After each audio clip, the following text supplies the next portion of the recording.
All right. Hello, everybody, and welcome back from a substantial summer holidays. Just like the teachers, we didn't work too hard over that break on this podcast. We recorded just fresh into the summer break, and then we took a nice little break there ourselves just to kind of get things going and spend some time with our families and do some traveling, et cetera, et cetera. But we're getting back to work, which means we're getting back to the pod here. We're recording Thursday, August 22nd for this week's episode, and we're firing things back up for the football season. Before we get started, we'll say hello to the fellas and see how everybody's been keeping busy and how their summers have been, and then we'll get right into it. So, Armand, I know we were just talking just before we started recording here. We were back to work nice and early here this week. We were back, but how's the summer? How's things? Our disc golf tournament, a little bit of this, a little bit of that. Yeah, man, so many things went on. Went to the lake, went to my parents' farm, entered a disc golf tournament, and man, I consider myself a pretty good disc golf player, but the guys at this tournament were just on another level. I got second last in my division. I was in kind of a middle of the road division, so kind of middle of the road player, but holy, and then lots of rugby and managed to make it through the season healthy. I had my last game of the year the last Friday, so made it through without getting injured this year, which I was pretty happy about because last year I missed like three-quarters of the season due to a bruised rib. So Yeah, it's tough. That's good. Stay healthy. Zach, how about you, man? How's the summer? It was great. My wife and I just got back from the East Coast. We were out there for about 10 days. So that was really a neat experience. Had never been out there before and definitely looking forward to going back. How much seafood did you smash, Zach? Oh, like we were talking about that a few days ago with some friends, and like the trip wasn't cheap, but like half the money we spent was on seafood.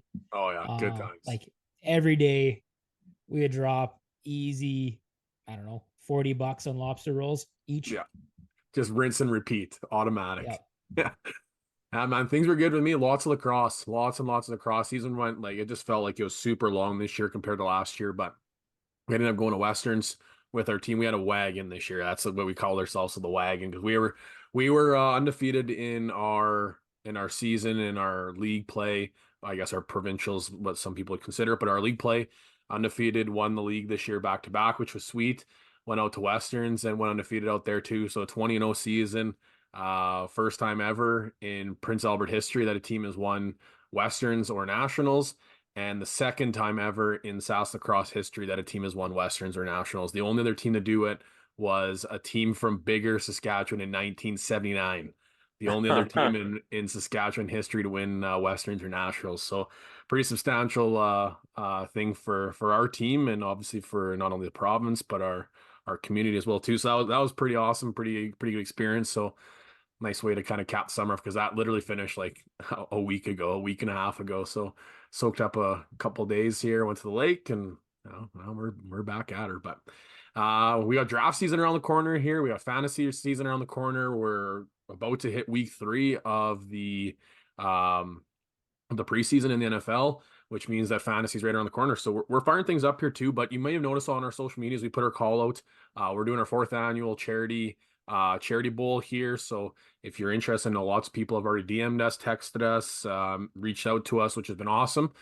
So if you're one of those people and you're listening, you're interested, feel free to submit your name, and hopefully you're one of those lucky contestants to be a part of our 4th annual charity event. So we'll get things going here. We're going to do the quick question of the week. We'll get things back going, and we're going to talk a little bit about teams that may surprise us this upcoming season.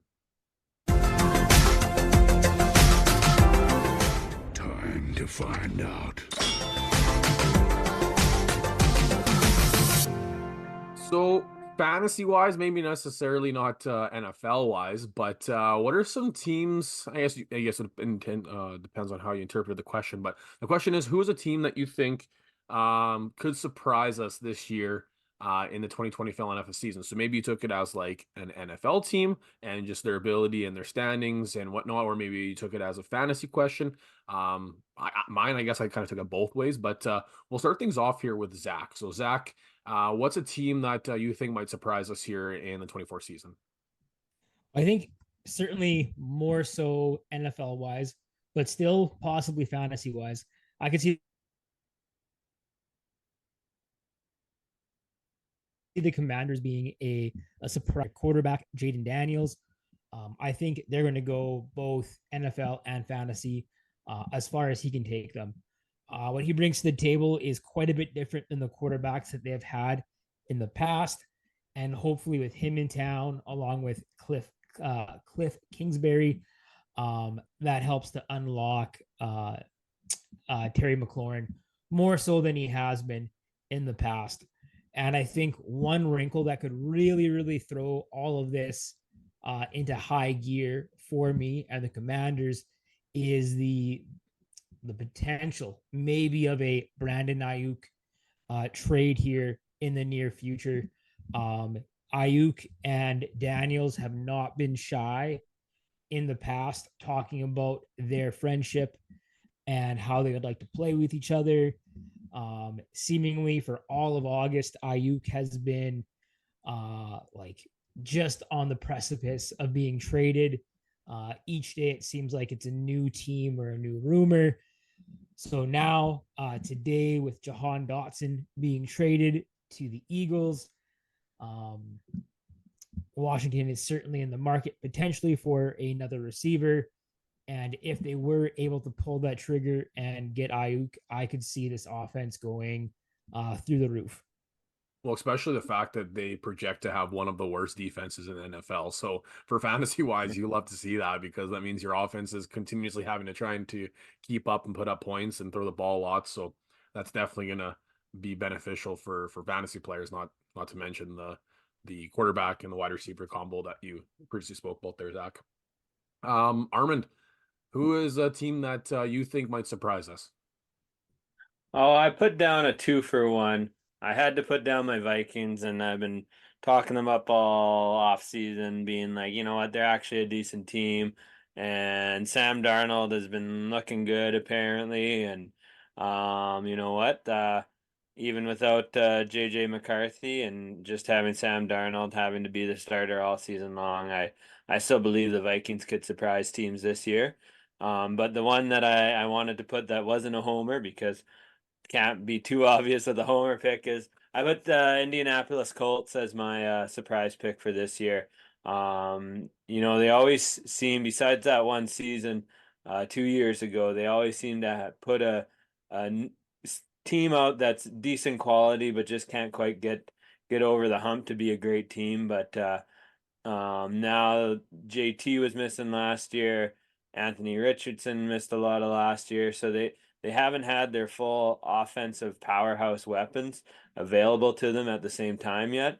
So I'm excited to see what could happen here with both Richardson and JT coming along, and that I think those two guys playing on the field at the same time this year should be able to bring them over the hump and give them a few more wins than they had last year. And they were 9-8 last year, so you could see them making a good push here to be maybe not a contender, but a team that's kind of a dark horse for in the playoffs. I like the Indy pick, but man, take your purple color glasses off there, Armand, on the Vikings. They might be a pick to finish dead last. Boy, oh boy, they can't catch a break right now. But Oh, the DB. Oh, yeah. yeah, it's Don't just been a train wreck of an offseason for the Vikings, and it's just continuously getting worse. But at least Yeah, JJ's healthy. nothing That's all that nothing they matters. can do about it, you know. It's Yeah, not like it's mismanagement or anything. yeah, They're just actually being managed very well. It's just tough luck. unlucky things are just happening that the franchise seems to be cursed this off season. Yeah. The team I picked, and kind of like Zach's, where I feel like NFL wise, but also fantasy wise, because there is three players. One, I think the ADP is just substantially too high, and I probably won't end up getting, but two players that I'm actively pursuing to try and get the season from their roster. And I think that they're going to surprise teams NFL wise too. But it is the Arizona Cardinals. Every single year, there is a team that finishes dead last in their division that ends up winning the division every single year. Go as far back as you can figure it, as far as you can track it. There's a team that's finished dead last that has like dead last in their division, not obviously in the conference, that has come back and won their division the previous year. And that's going to be the Arizona Cardinals for me, in my opinion. They have a good chance to do that. They have a tough division. They got San Francisco, they got Seattle. It's going to be a tough division to do it in, but I'm quite high on James Conner. I'm quite high on Kyler Murray. Obviously, Marvin Harrison's there. Last year, they were one of the worst offenses in the first few weeks. I think it was the first 6 or 7 weeks while Kyler was away when he was injured. Came back and he was very, very good. They're a team that people are sleeping on big time, and you're gonna figure that out based on the ADP. Like Trey McBride is one of those tight ends that people are really, really excited to get, and he's kind of right in that top five, maybe on the 5-6 bubble of the tight end position. So it's a team that I think I'm quite excited about for fantasy. And usually if you're like excited about that, then they can make that little bit of a value for in the NFL too. So they are one of those prop bets I think are a lot of fun too to bet to win the division because especially being in a division with San Francisco and the fact that they finished dead last year, there's just no way that offense is as putrid as it was the first 6 weeks without Kyler. I'm projecting it to be very similar to what it was down the stretch after Kyler came back healthy. So that's one I think that could surprise a lot of people just because of how bad they were last year, and I think they could take a huge step forward this upcoming season. Insiders and headliners, Zach mentioned the big one. We had the trade for Jahan Dotson earlier today. Other than that, kind of just a few little camp things, but we'll save the time and energy and we'll get right into our what we call the Sask certified R guys. So to kind of put in perspective how this works is it is players that we are really excited about, whether it be because there's a big gap in value, perceived value, and the ADP is really good.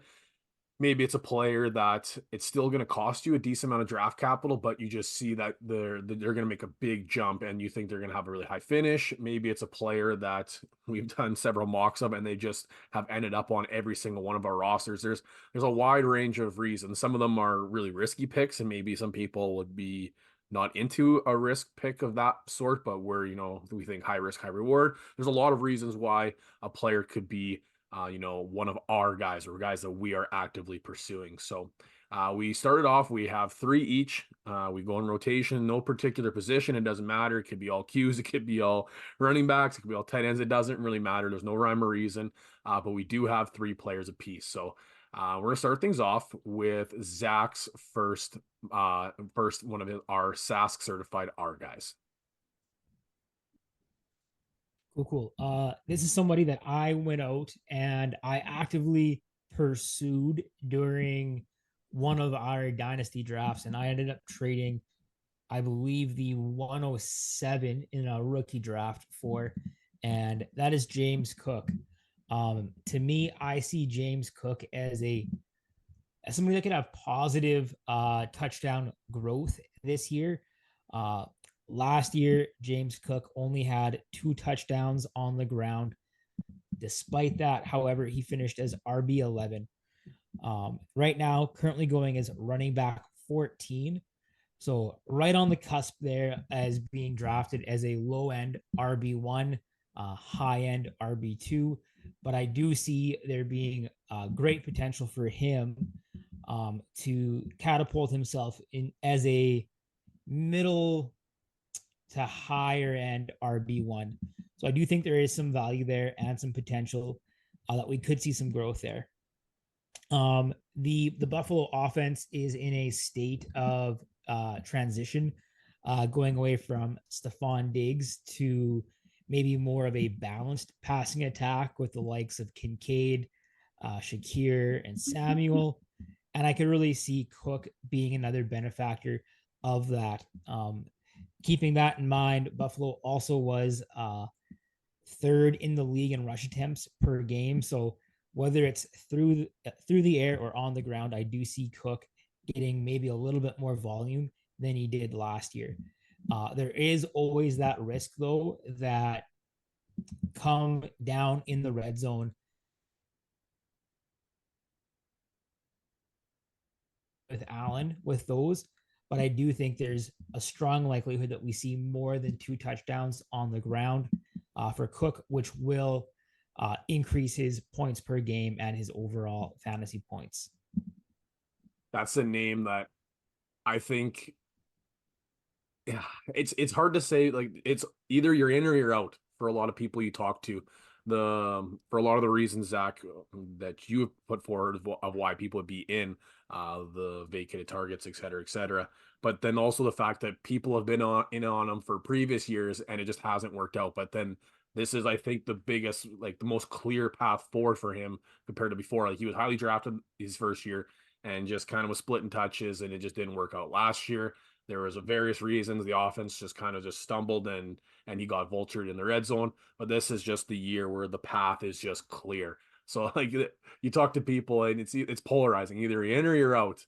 But with that RB14 ADP, it's pretty juicy to not be in on a player with that high of potential that could be drafted in, give or take, the middle of the fourth round. Yeah, I agree with what you want to do in drafts with like trying to get that value. The guy that is going to outperform his ADP, Cook is definitely in that category that he could. This I'll go next here. This one, if you've talked to me about fantasy or talking about football at all this offseason, this one won't surprise you.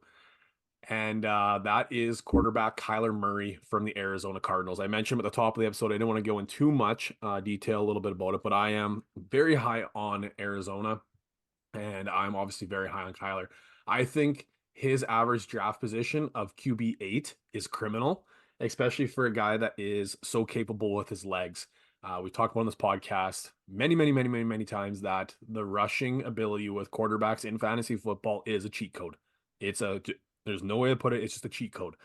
And he averages, I think it was I don't have the number in front of me right now, but it was, excuse me, 38 something. I think it's 38.6 or something like that yards per game, which you think, okay, 38, that's only 3.8 points per game. But when you put it in comparison to other quarterbacks, that's not far off behind Jalen Hurts. The only difference is that Jalen Hurts has the higher rushing touchdowns compared to a quarterback of Kyler Murray. So when you think about the statistics of that much, an extra 3.8 points compared to a pocket passer could be massive in the long run of a week-to-week basis. Anyway, so coming back to it, he's quarterback 8, but he's getting drafted in the middle of the 6th round. So when you're going through your draft, you have quarterbacks that are like top tier, like Josh Allen, you got Jalen Hurts, you have Patrick Mahomes. Like those are usually your top 3 quarterbacks. Those are all drafted on the 2-3 turn through the 3rd round, and then kind of maybe early 4th round. But if you take Kyler Murray, with who I do see as possibly a QB1 potential, not to say that I think he will be the QB1. I think with his rushing platform, with an alpha wide receiver addition of Marvin Harrison Jr., as well as with everything else that's possible in that offense with Trey McBride, the checkdowns to James Conner. I think that it is not without the realm of possibility that he could for sure be a top 5 quarterback, but could be the quarterback 1. But then you can start the draft with your alpha 1 wide receiver or running back. Then you can go in the round 2, 3, 4, adding key depth positions and really good talented players that we will talk about throughout this episode. And then when you're getting to the 6th round, where some people are looking to add a depth wide receiver, maybe you're looking at those, 7 through 10 tight ends, you can pick up Kyler Murray in the middle of the 6th round and somebody who has that potential to be the number 1. So with the addition, if you look at the splits, I mentioned at the top of the episode, the splits from the first half of the year where there was no Kyler Murray and it was quite literally the worst offense in the NFL to when he came back off the ACL and still rushed off the ACL. Very promising that I think he can take another step forward with that rushing platform. So I think in the 6th round, Kyler Murray, QB8, there's no chance he finishes outside the QB10, shy of injury, obviously.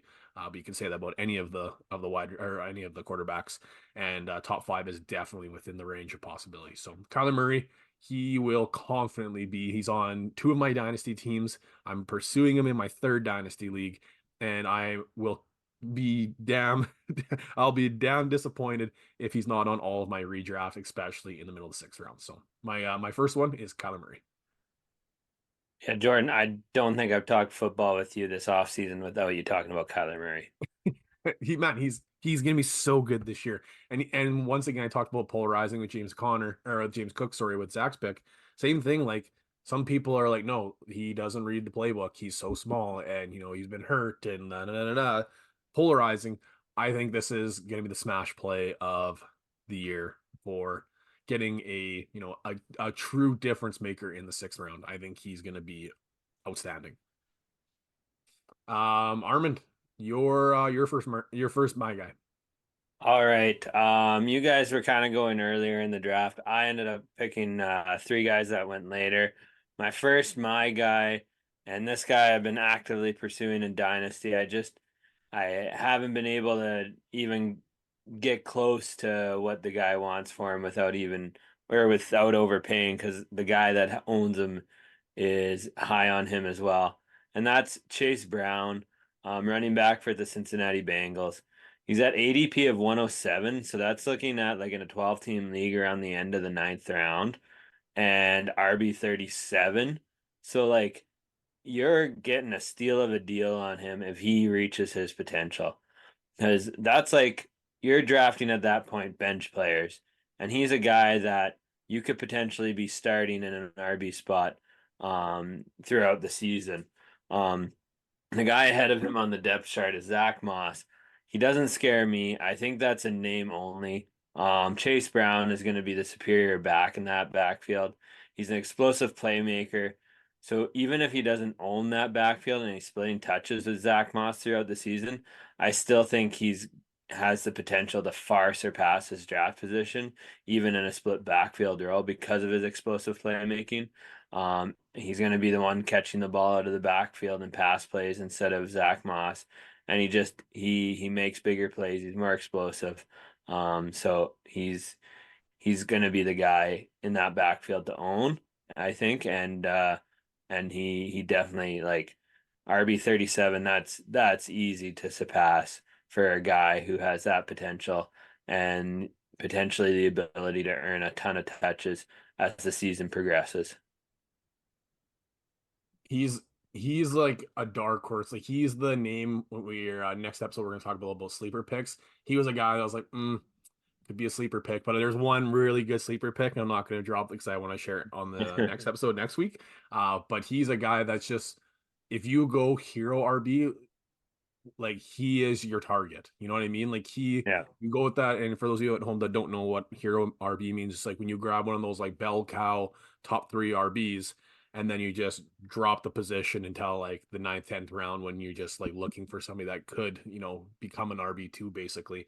Like that's the perfect target. Like that type of player where they're in like a camp battle. We don't really know who's going to be the guy, but then if they are the guy, they're going to be really, really good because they're on a really good offense.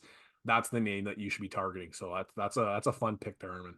Yeah. And like I said, even if he doesn't earn like the bell cow role in that backfield, if he gets split work, like 50-50, he can surpass RB 37 for sure. Mm-hmm. Zach, your guy number 2. So I may have mentioned him briefly, but Terry McLaurin is my second my guy or our guy here. Terry last year had statistically one of his worst years in the league. He finished with a career low in yards per reception and tied his career low in receiving touchdowns.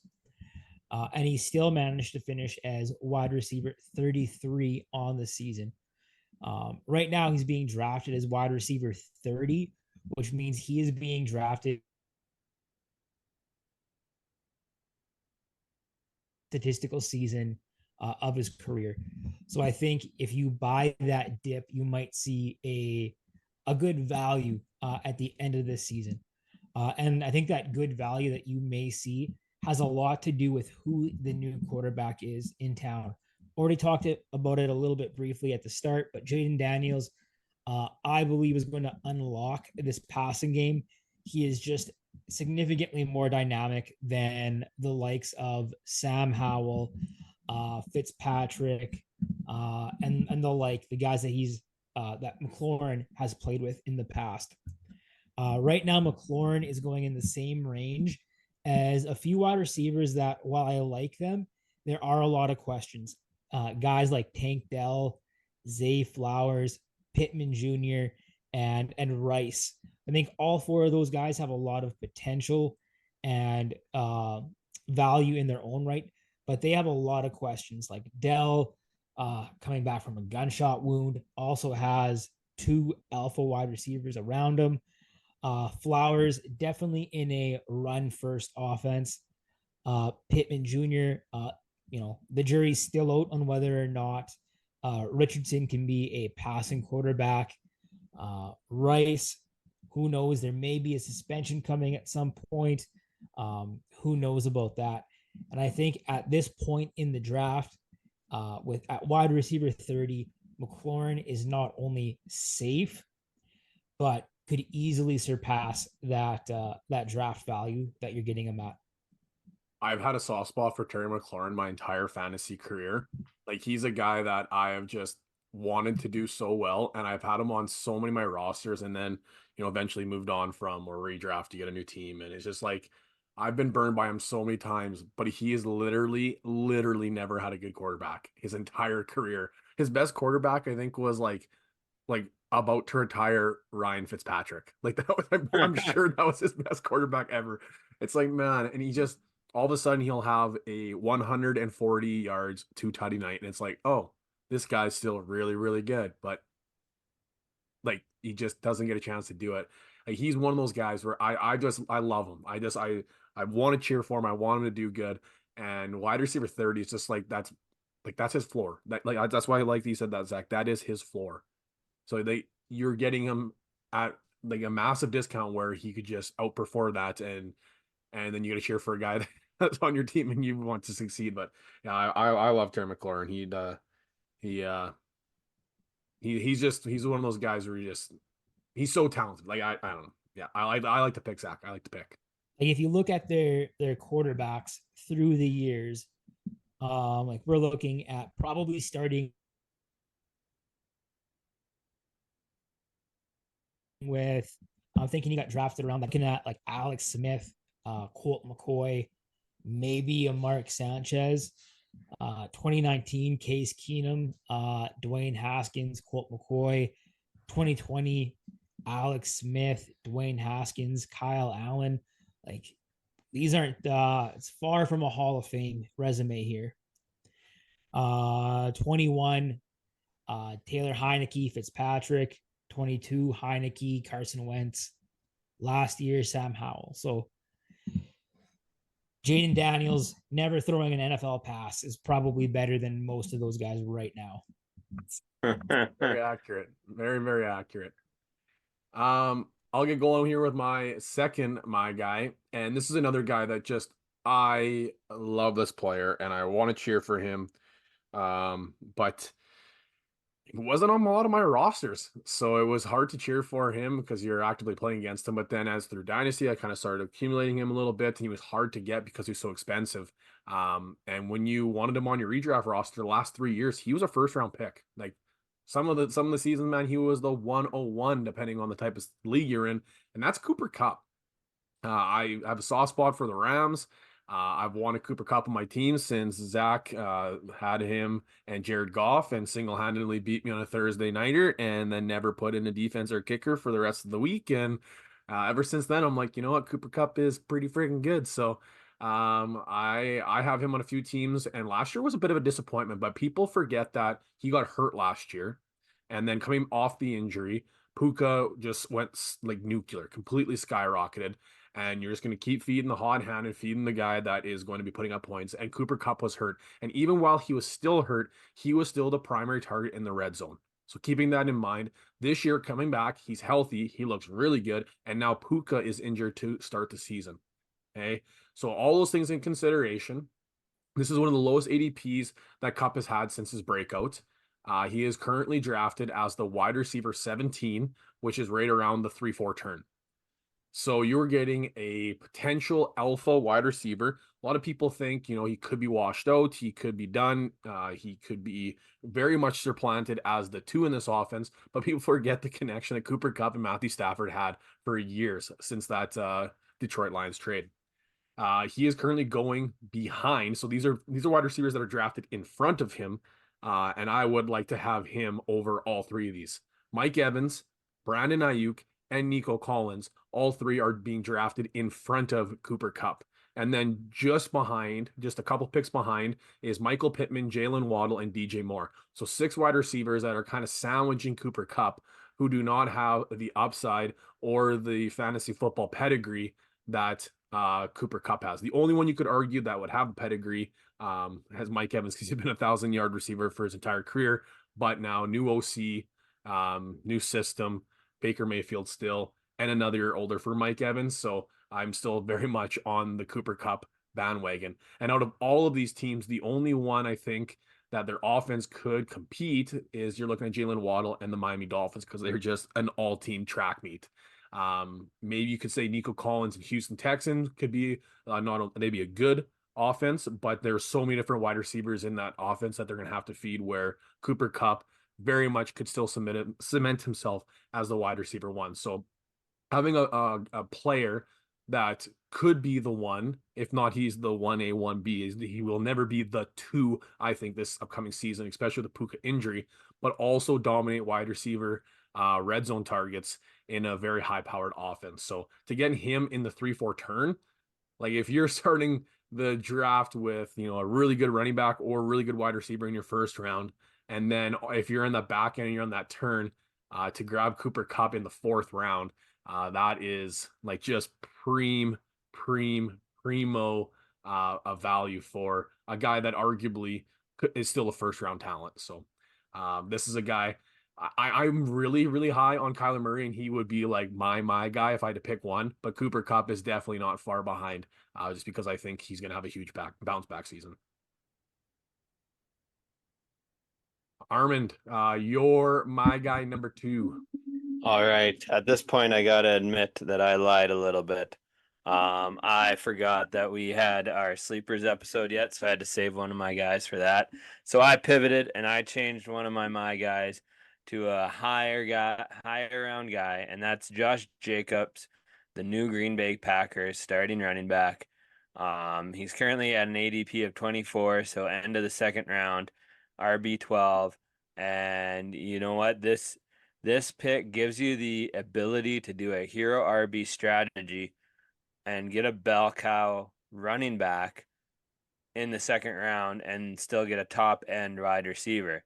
Like you could miss out on the CMC, like be pick number 3, miss out CMC, Brees Hall, take a wide receiver, and then get Josh Jacobs at the end of the second round here. And like, let's be honest, this is the best situation that Jacobs has been in his career. And it's a good offense that doesn't need to lean on him, but that equals more efficiency. Okay. He won't be beat up as much. He'll last longer in the season, and he'll still be able to put up the fantasy points that he needs to get the job done. Because honestly, like in that backfield, I love AJ Dillon. I talked him up so much in his first few years, but he has become a no risk to take over as the starting running back, and he is the next guy in line so far in that Green Bay offense. So this is Josh Jacobs' backfield. It's his to run. They got a good young offense, but like still with a young QB and young receiving core, he's still going to get lots of opportunities. He's honestly the most senior guy in the skill positions for their offense, but it's a good offense, and he's gonna get those touches, and he's gonna be the workhorse in that backfield, and he's gonna make the most of them because that offense can beat you with the passing game too. So it's not like he's gonna be facing loaded boxes and stuff all the time, you know. He's oh man, I had him in, I think it was my very first dynasty draft, where I had my inherited team and then I had my very first rookie pick. And man, I've just been burnt by him so many times. And I think that's like kind of why his ADP is where it's at, not only as a new team, but just the Yeah. up and downs, the ebbs and flows of Josh Jacobs' career. It's just like, man, do I want to get burned by him again? I traded him, and then he had like his career year, and then I was like, okay, cool, sweet, thanks, Josh Jacob, this was awesome. And then people bought in, and then the next year he was hurt, and it was almost like a catastrophe at the ADP he was at. So same thing, kind of looking at a bounce back year for Josh Jacobs, but that's built into obviously the ADP, but an offense that should be prolific. Like people are drafting this offense like crazy, should be really good in that Green Bay offense. So hopefully getting those red zone touches will help him surpass that ADP.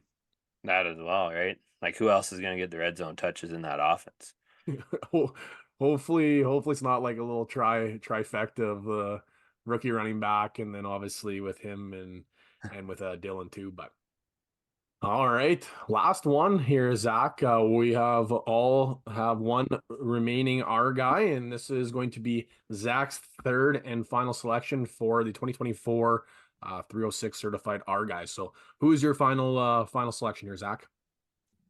And my first two were guys that you're definitely going to be picking, I'd say, in the first 3, 4, maybe 5 rounds of your draft.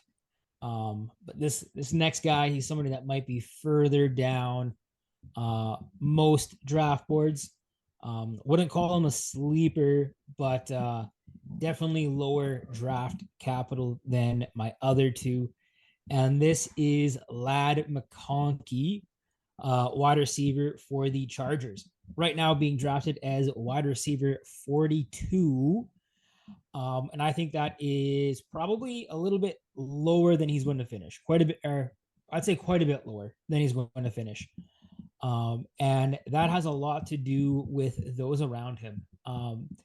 First off, looking at that depth chart for the Chargers, it's pretty sparse.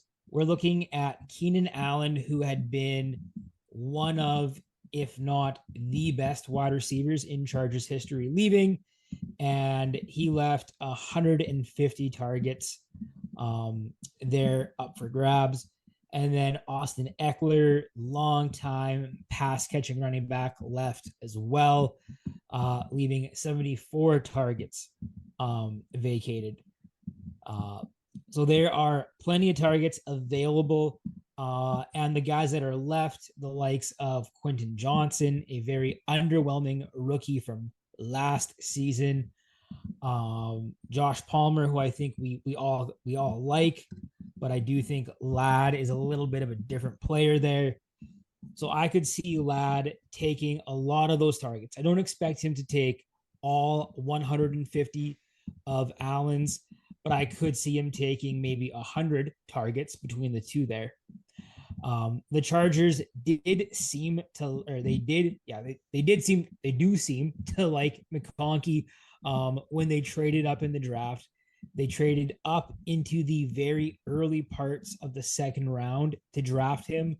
Oftentimes going into a new day of the draft, so going into day 2 or going into day 3, when teams trade up early into that first round of that day, that's a sign to me that those teams really, really like that player, as they've had all night and all day to kind of come up with a plan on how to get that player. And that is exactly what the Chargers did with McConkey. Right now, he is going in the same neighborhood as some other wide receivers that have some questions around them. Fellow rookie Brian Thomas in Jacksonville, JSN, and Jordan Addison. Right now, I think McConkey might be the most predictable and stable of those four. Thomas is certainly a big play maker, but I don't think he's going to have the consistent game-to-game production that McConkey will. While I really like JSN, he is still third on that depth chart in Seattle. Addison, he is firmly behind Jefferson, and with Darnold now the starting quarterback, and maybe a potential suspension looming, that would be a risky proposition in my mind. And I think McConkey just offers really, really good value. All he did in the SEC at Georgia was move the chains as a productive possession wide receiver, and I don't see that changing with Herbert and the Chargers. This is a guy that I think I can speak for sure myself. I think I can speak on behalf of you, Zach, too. We were both really high on this guy in the draft season, like leading up to the draft, after he got drafted, looking into dynasty drafts. Like we were both pretty high on this guy, but I can confidently say I think you were higher on him. Like I like him a lot. I think he's going to have a really good year, But if I had to flip a coin on who likes him more, I think you win that one, Zach. But There was a very, very audible F bomb when the Pats traded out of the spot where he went. I'm pretty sure the neighbors like, oh yeah, there he goes again. it's okay. We got Polk. You guys will survive. Yeah. Thanks. Yeah, I think he's one of those guys that I'm targeting, like actively targeting at wide receiver 42 because he's not going to finish wide receiver 42. He's either going to finish like wide receiver 108 or he's going to finish at like wide receiver like 25. Like unless he's like supremely like finishes as a wide receiver one, which would be insane in that style of offense, but he's not going to finish at wide receiver 42. And for a lot of the rookies, like you're looking at Keon Coleman, you're looking at other wide receivers that are kind of in that range. It's the same thing. They're not going to finish at their ADP. No rookie wide receiver ever finishes right at that spot. They either finish way better or way worse. And for him, for a lot of the reasons that you name, Zach, he's a guy that I'm very interested in taking that shot on because like he very well could be and could win and be the one for Justin Herbert. And people are really like just out on Justin Herbert. They were out on him before the injury, but just because of what they think of that offense. And we've been wrong before. Like we've looked at some offenses and thought, the Cowboys are just going to want to run the ball, run the ball, run the ball. They brought in this new OC. They're going to get in the red zone. They're going to run the ball, run the ball, run the ball. And then we've seen the best fantasy statistical season from Dak Prescott and CeeDee Lamb, especially the amount of red zone targets CeeDee Lamb got. Like we've been wrong before, and very well could be wrong on what this Los Angeles Chargers offense looks like. So I like to pick. I like to pick a lot. My next one, it's funny that I would have assumed he had the lowest ADP out of all three of mine, but I'm still baffled that Kyler Murray's in the sixth round. So, but my final my guy, I think for a lot of people or they've either been burned by him before or it's just draft fatigue because he has done nothing but be very good for fantasy for a lot of years. And it's Joe Mixon. And I'm really excited about the prospects of Joe Mixon on this new offense. Um, he's currently drafted as the RB15, so one selection behind Zach's James Cook. And he is being drafted in the middle to late fourth round. So last season in Cincinnati, they were I think they were the fifth worst or sixth worst ranked offensive line. Houston wasn't far behind it either. They were, I think, the 10th worst ranked offensive line last season. But this year, Houston is currently a top 12 ranked offensive line. So a massive upgrade in offensive line for Joe Mixon joining the Houston Texans comparison last year to the Cincinnati Bengals. Last season, when Singletary was the primary back in the second half of the season, he had several top 10 RB finishes on the week, as well as a couple top fives and a number two RB finish, which was wild to think. And if you're comparing Singletary talent to a Joe Mixon talent, it's not even close. Not to mention Joe Mixon's ability in the receiving game, which CJ Stroud is able to share the ball. So this year, they are ranking the Houston Texans as a top 5 ranked offense, not only for the NFL, but also for fantasy. So I know one of the main arguments, well, I would say two main arguments. Yeah, you can even say three, I suppose. The one is the draft fatigue on his name. That's not even necessarily an argument. That's just a point. But one of the other arguments is that he's a new running back on a new team. But for a lot of those reasons, it's an upgrade because of his offensive line play and then what they expect from this offense. Cincinnati Bengals have been a good offense for a lot of years, but their run game is not their trademark. It's through Joe Burrow, and it's through passing through Jamar Chase and T. Higgins, etc. Joe Burrow's fantasy production was just produced through red zone opportunities. This year, I think it's going to be still an opportunity for red zone opportunities, but it's an upgrade in offensive line play.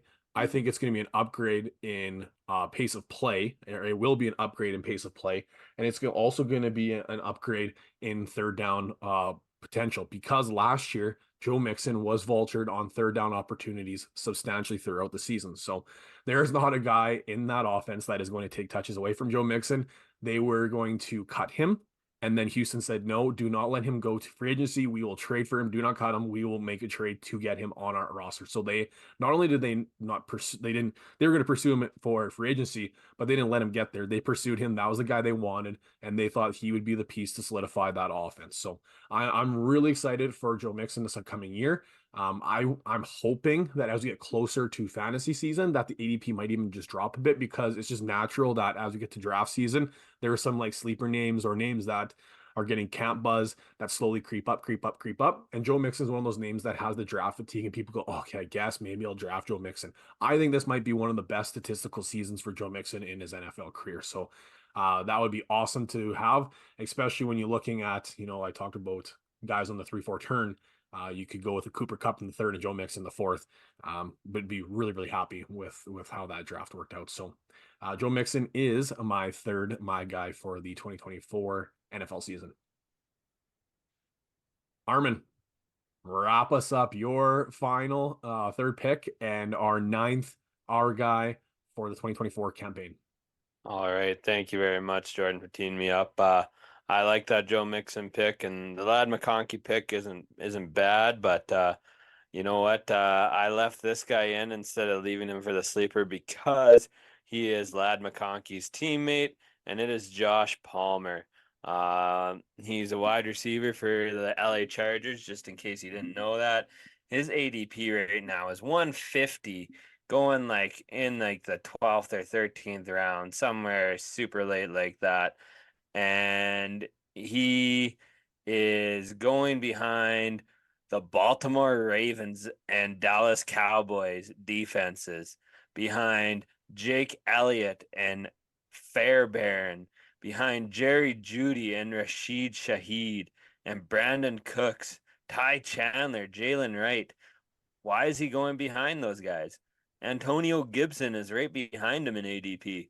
Like, I think it's just completely disrespectful where people are drafting him. Yeah, there's a lot of buzz around Ladd McConkey, and Zach is right on Ladd McConkey's potential.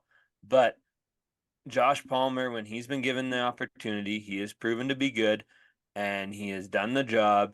And I wrote in here, Ladd is good, but not the prototypical alpha wide receiver, right? Palmer has more of that potential. What I'm saying when I'm saying that is that they're gonna have two different roles in this offense, and there is room for both of these guys to produce in that offense. And Josh Palmer should be drafted way higher, like come 11th, 12th round. Like I'm saying he's being drafted 12, 13. Like I'm reaching for him a bit earlier in the draft for Josh Palmer because that's how confident I am that he is going to outproduce that ADP because like he's going to get targets.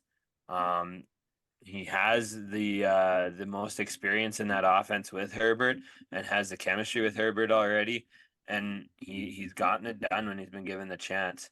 He had a decent season last year. Like I started him a decent amount in fantasy leagues when he played because like he did get injured a little bit, so he missed 6 games last year and still put up like almost 600 yards, which is nothing to cough at. And I think he has the potential to outperform that and outperform his ADP. And yeah, there's room for both Ladd and Josh in this offense, as shown by Herbert in the past. And those two guys are going to be the top two targets for Herbert this year. And there's a lot of empty targets from years past. When you talk about Eckler gone, there's not really a running back that's going to fill 74 passing targets in that offense. And then Josh Aaron and Allen, Keenan Allen being gone, not to mention Mike Williams as well. Like, yeah, there's room to eat for Josh Palmer and Ladd McConkey, and I think they're both good options to draft in drafts this year. It's funny because you could literally make the same argument for both players for the exact same argument. Like they both could be the alpha of that team. And do I think there's a world where they are both going to be wide receiver twos? Unlikely, but I think they're one for sure could be a wide receiver two and very well could be a wide receiver one. So that's one where like It's similar, I guess, in a sense, not necessarily exact ADP, but similar in a sense where it's like you're making a gamble, you're making a late round selection that doesn't cost you much, but it could pay out in a big way. So that's gonna be a fun one to watch in those first couple weeks of who's it gonna be. Especially like I said, it's an offense that has been really, really good for a lot of years. So I'm that's one where I'm gonna be paying attention to quite a bit to see what happens. Plus, I loaded up on Canadian talent in this episode. I don't know if you noticed that. Two of my three my guys are Canadian. That's perfect. Patriotic there, Armin Schellenberg. Nobody will tell you otherwise. Anything to add here, fellas, before we wrap this one up? First of all, I think it feels good to be back. I know we took about a 2 month hiatus, but feels good to be back talking about fantasy. Feels good to be scheduling, redrafts here, doing all the mock drafts, all that fun stuff. But anything to mention before we wrap it all up? Man, it was fun to get back at it. When that intro music came back on, I was like, "Woo! I miss that." So good we had to play it twice, eh, Armin? Yeah. All right, that'll do it for episode 125. If you want to get in on the Charity Bowl, remember you got a chance here to get in there before I think the cutoff we put is August 29th. So you got a nice little bit of time here to get going before the fantasy season. So DM us, text us, do what you got to do, get your name entered, and hopefully be in on our fourth annual Charity Bowl. So thanks for listening. Once again, we're back and it feels good. So take care, everybody, and we'll talk soon.